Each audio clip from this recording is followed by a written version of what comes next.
Ladies and gentlemen, welcome back to another edition of the Big Ten Quick Talk podcast. And in today's episode, we will be tier ranking Big Ten quarterbacks.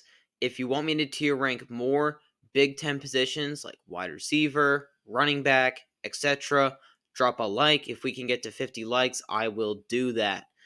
And in addition to that, go ahead and subscribe as well, as it helps out the channel tremendously. Now, let's get started on the tier rankings. Alrighty, as you can see here, I have a number of tiers. I'll go through and explain them all really quick before we get started. Trust me, this won't take very long. Number one, Heisman watch. Pretty understandable, meaning you're one of the best quarterbacks in the Big Ten. You're going to be on the Heisman watch. Everyone's going to be looking at you, even if they are a fan of an ACC team, an SEC team, and they will be looking at you constantly. Next up, elite game managers. This is a tier which I think a lot of quarterbacks are going to find themselves in, as you will see. And next tier, somewhere in between the first two. So a really good game manager who will be pretty dynamic. Maybe will find himself on a Heisman watch if it's a bold prediction or two, Next tier, unproven, but there's potential for greatness. You'll understand that more as we put quarterbacks in that list. So you'll just have to find out for that one. Next tier, Big Ten West, bleh. I mean, these are quarterbacks that will play like a Big Ten West quarterback, and honestly, were Big Ten West quarterbacks. Surprise there. The next one, I don't know who is even starting.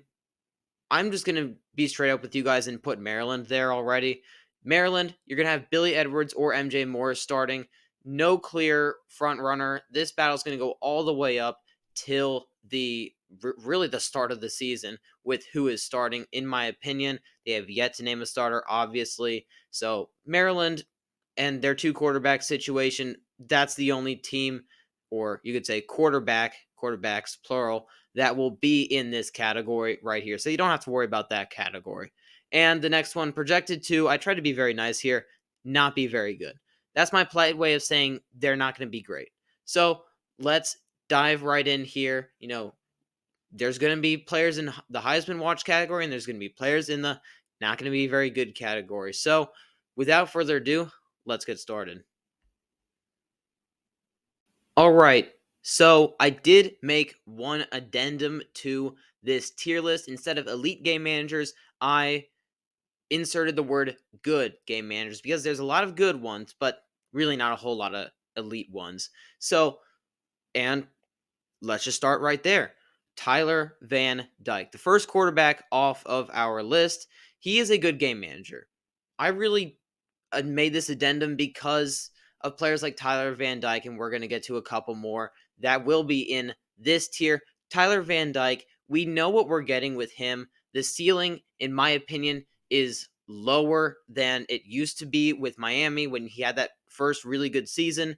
Everyone was like, this guy is the future of Miami. This guy is going to propel Miami into a contender. He's going to go places with Miami. Turns out he sucked last year. So, and they ended up benching him, if I'm not mistaken. That's just off the top of my head. So he goes to Wisconsin, fresh start, fresh conference, whole new different system of playing.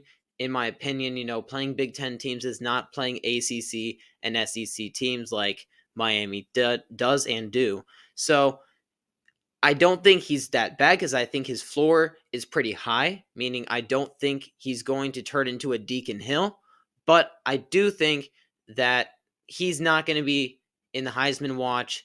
He's not really going to be better than a good game manager. He'll give Wisconsin what he'll give Wisconsin, and that's just consistency. All right, moving to our next quarterback. It is Mr. Tanner Rourke transferring in to the Indiana Hoosiers. Now, this guy is going to go right there with Tyler Van Dyke. He is a good game manager. He is going to throw for a crap ton of yards and lose a lot of games because their defense sucks. But this isn't an indictment on Indiana. This is about quarterbacks. So, Tanner Rourke, he's very solid. He'll throw, like I said, for a crap ton of yards and will be moderately successful, possibly get drafted. He'll end up in an NFL training camp by this time next year. All right, next up on the list is Will Rogers, quarterback that transferred in to Washington from Mississippi State. Now, I have a hard time placing him. I think I try to always be positive with every team in the Big Ten, at least take away at least one or two positives. Washington, they're going to have a rough year. I think that they don't have a terrible roster like some people are saying that I see out there, but and that includes the quarterback too. I think that their quarterback is a pretty darn good quarterback. He is not many people know this, but he is second in all SEC history when it comes to passing yards. And if he would have played with Mississippi State again, he would have broke those passing yard numbers because he was just with Mississippi State for so long and he played for them for so long. So for his success, just as a passer, I think he's going to be a good game manager for the Washington Huskies. He'll win them a couple games. My projection is about 5-7, but 6-6 maybe. But that's for the season predictions. So again, next up, so really not that much else to say for the Washington Signal Caller. Next up, you're not going to know this name too well, but Mike Wright. He transferred from Vanderbilt to Northwestern, and I expect him to start for Northwestern because Ryan Helinski is worse than not very good. I try and be as polite as I can, like I said at the beginning of the video. But Mike Wright, he isn't actually that much special either. He's not going to be very good in my opinion. Northwestern, they're going to be a scrappy team, but it's going to be more on the defensive side that they're going to have more success in my opinion and running the ball. Next, Ethan Garbers.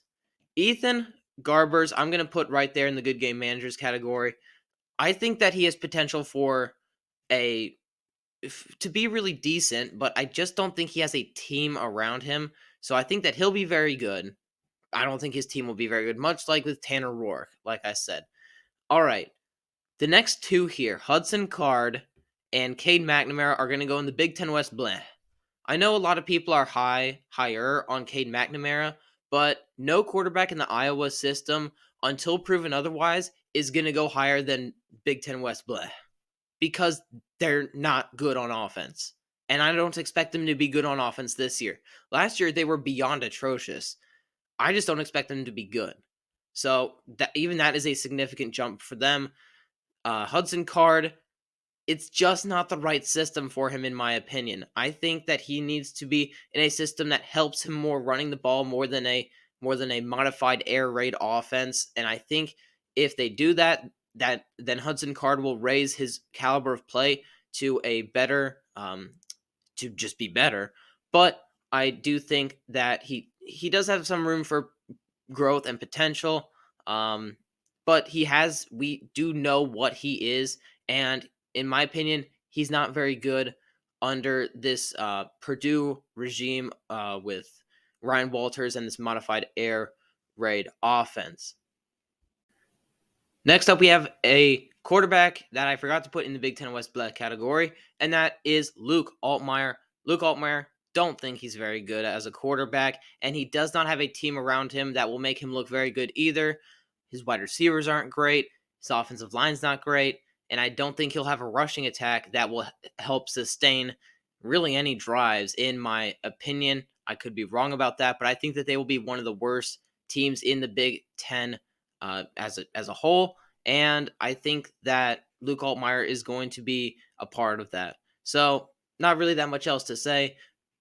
Trying to remain positive, but Illinois, a team that I just don't really like going into this season. Next, Drew Aller. Drew Aller is going to go somewhere in between. Nope, not Heisman watch. He is not quite there yet. Not quite there yet. But he goes somewhere in between the first two. He's better than a game manager. We've seen that. He was one of the best quarterbacks in the nation coming out of high school. 5-star caliber player. We just haven't seen him crack that Heisman potential, that Heisman watch potential. But I do think he's better than, I think a lot of you guys would take him over Tanner Rourke, Tyler Van Dyke, or Will Rogers, or even Ethan Garbers. So I think that he is better than those guys because he has the potential to be really, really good. But he's not quite there yet. We've seen it. he has struggled mightily versus really big opponents such as Ohio State, Ole Miss in the bowl game, etc. We have a couple quarterbacks that will be put in the unproven, but there's potential for greatness category. Miller Moss, sorry, accidentally put him up there with Drew Aller. I've since reconsidered. He is unproven, in my opinion. People talk about him like he has been in the league for like a year. He's going to take this big step up. He's going to be potentially in the Heisman watch. He's going to be up there with some of the better quarterbacks in all of college football, but we've seen him only play one game. And yeah, that was versus a good Louisville team, but it was only one game. And for that reason, he's going in the unproven category. He's still a wild card. We don't really know about him. I'm going to finish out this category by putting Dylan Raiola in there for understandable reasons, but his talent is through the roof. He has the potential to be in that Heisman watch even by the end of next year, in my opinion, if everything goes right. Nebraska has put the pieces around him. They got Jamal Banks, Isaiah Nair. They have their homegrown guys like Jalen Lloyd and Malachi Coleman to help him out in the receiving area. And they have 4 decent running backs to help him out there as well. If their offensive line can play even average or pretty good, I think that he'll be a very decent quarterback. And by the end of this year, we're going to be putting him right there with Drew Aller, depending on where Drew Aller goes. But let's just say Drew Aller stays in that somewhere in between the first two category. I think Raiola can make the jump there as well. A lot of potential there. Alex Orji, same story, except his run game is going to help him out tremendously. His run game is going to help him out more than I think anyone else because they have Donovan Edwards and a pretty good offensive line, in my opinion, even though they did replace 5 starters on the offensive line. I think their offensive line will still be very good. Alex Orji, talented as heck. Haven't really seen him play all too much. He's been in the program for a bit. He's backed up JJ McCarthy for a year. I think it's his turn. He's ready to shine, and he'll do good things. Last one here, Aiden Childs. Yes, he did come into the game with Oregon State for a couple games, but really no Big Ten experience, and it's going to be a challenge for him to really play well on this Michigan State team. But I think he will. One of my bold predictions is that Michigan State makes a bowl game at 6-6. There's a little teaser for you there for my Big Ten record predictions, which will be coming out soon. Another reason to subscribe so that you can be alerted when news like that will drop from my channel. All right, I think that is it from that category. Next, we have Ethan Kaliak-Manis. He's not going to be very good. Let's be honest. The only reason Rutgers is going to win games, which I think they will, I think they'll win upwards of 6-7 games, is because of their run game. They will run Kyle Monangai into the ground to get those wins. It's not going to be because of Ethan Kaliak-Manis. We've seen him at Arizona. Not Arizona. What am I saying? At Minnesota. And Minnesota just did not play him very well. He has some talent, but I just don't project him to be very good. Speaking of Minnesota, that's where we're putting quarterback Max Brosmer. The reason I didn't put him in the unproven but potential for greatness category is because I think that, he's already played for 5 years at an FCS school. Everyone's saying, oh, Max Brosmer, he can really help out. You can't make a transition from FCS to the best conference out there. One of the best conferences out there. SEC fans get so offended when Big Ten fans want to toot their own horn. My goodness. But be that as it may, a little bit of a tangent there. Sorry, guys. Max Brosmer, he is going to feel overwhelmed in going from FCS level play. I know he was good at the FCS level. But you have to be, if to go from FCS to one of the best conferences out there, you really have to work yourself through the ranks. He should have gone to a G5 program. He should have, came all the way up through the ranks because he would be much more acclimated to this style of play. I just don't project him to be very good with Minnesota. Moving to our last 2 quarterbacks here, we have Will Howard and Dylan Gabriel. Saved them for last because we saved the best for last. Dylan Gabriel, we're going to start with him. and put him in the Heisman watch. I think he's going to win the Heisman. I really think that he will. Oregon as a whole is a different story. I will explain it all um, in my record prediction video. And if you haven't seen my Oregon preview, go check it out. It's on the channel. We've done about 10 season previews for 10 different Big Ten teams. They're awesome. Go check them out. Your team is probably on there. If it isn't, I'll probably make one. So, Dillon Gabriel, back to the story here. Dillon Gabriel, he belongs in the Heisman watch. He is in the Heisman hunt. I think he has the second best odds or possibly even the first best odds. Just it depends which sports book you go to, but he is right there. He is a Heisman watch. He would be right there if we did SEC quarterbacks and Big Ten quarterbacks. If we threw in some Big 12 quarterbacks, we threw in some ACC quarterbacks, he would still be right there in Heisman watch.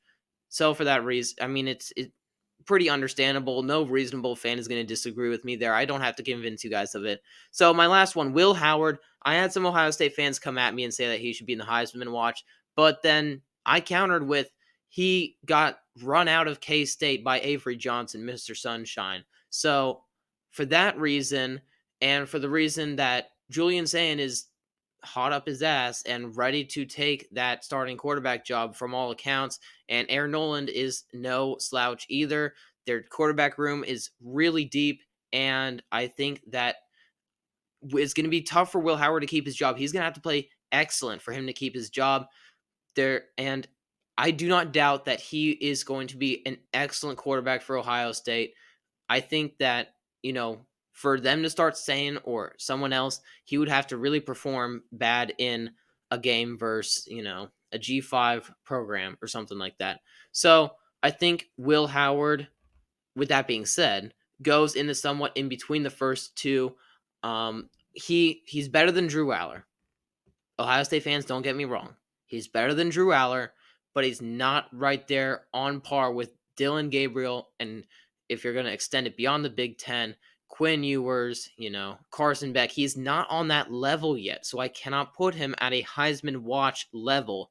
But I think if you were throwing, SEC quarterbacks, ACC quarterbacks, Big 12 quarterbacks in this tier, Will Howard would probably be the best of the somewhat in between the first two. He's going to be an elite game manager, but he's not going to be in the Heisman watch. So there you go. These are my tier rankings. I hope you guys enjoyed them. I put a lot of effort into this, and as always, like the video if you liked it.